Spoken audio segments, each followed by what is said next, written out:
I'm Isis Romero, and this is the news in San Antonio. It's been 1 year since the murder of Stacy Dramiga, and investigators are still searching for answers. The Bexar County Sheriff's Office says Stacy Dramiga was reported missing on September 22nd of last year after going for a walk, and she never returned. Her body was discovered the next day in a wooded area off the Salado Creek Greenway Trail. Crime Stoppers is offering a $10,000 reward for information leading to an arrest. A San Antonio man is facing serious charges after investigators say he threatened to kill the police chief. According to an arrest affidavit, 45-year-old Ruben Martinez called 911 several times, claiming his son was in danger and no one was doing anything to help.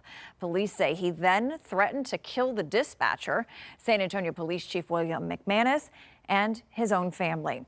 Martinez is now charged with terroristic threat against a peace officer. The Bexar County Sheriff's Office is still digging for answers surrounding the deaths of 2 children. A 28-year-old mother is now facing charges after telling investigators she found her 6-year-old and 3-year-old children dead in her car on Saturday afternoon.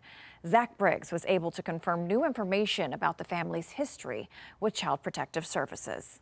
Something's not adding up with this case. Sheriff Javier Salazar was unable to elaborate regarding the so-called inconsistencies about the tragedy on Bexar County's far west side. Salazar says Tiona Islar told investigators the last time she saw her 3-year-old daughter and 6-year-old autistic son was when they made it home together earlier in the day. Officials at Islar says the kids somehow must have gone back out to the car. Islar says she found her children inside the hot vehicle, then took them inside. First responders performed life-saving measures after 3 p.m., but the kids were pronounced dead. Just encourage anybody who's listening to understand that this is not something that only happens to bad parents.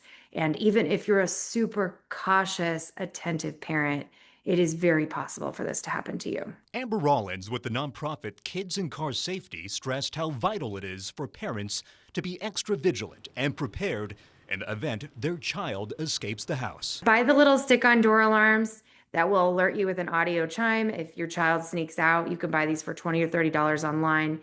You can use the little knob covers. They make them for all different types of doors. There's also the education piece for children who are old enough to understand, which Rollins says could be life-changing. The kids who get in on their own are typically children who are slightly older. Helping them to learn that skill of opening the door if they ever find themselves trapped could save their life. Meantime, the Texas Department of Family and Protective Services confirmed that Islar has previous involvement with the department. Details are confidential. Zach Briggs, KENS 5.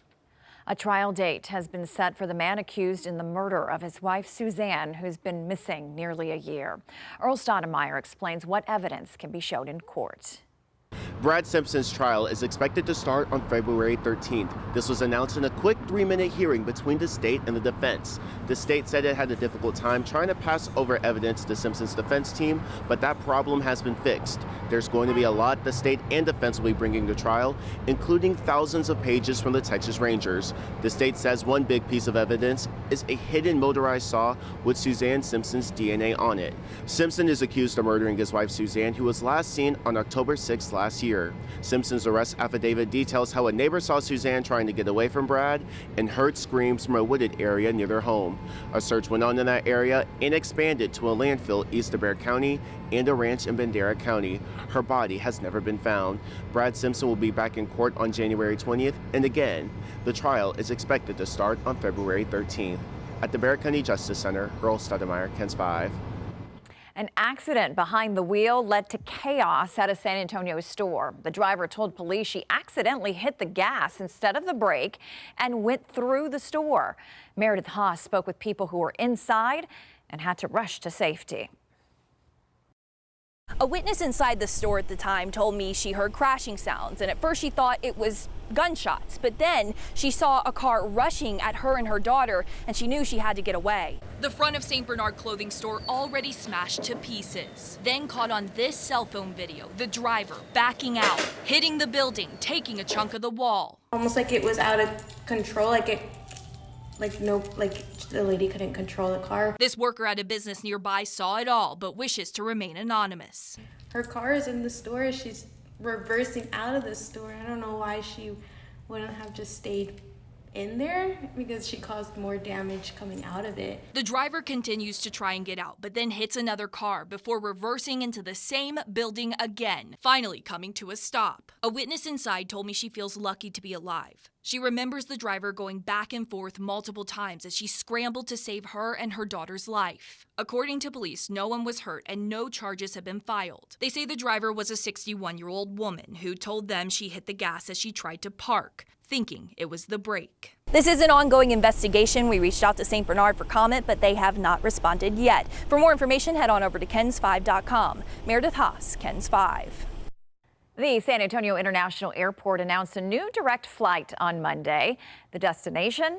Toronto. The new route is set to operate as of May 1st, 2026, with 3 weekly flights on Air Canada. This will be the 10th international flight from San Antonio and 49th direct destination. According to the airliner, San Antonio is a major Texas hub for Canadians.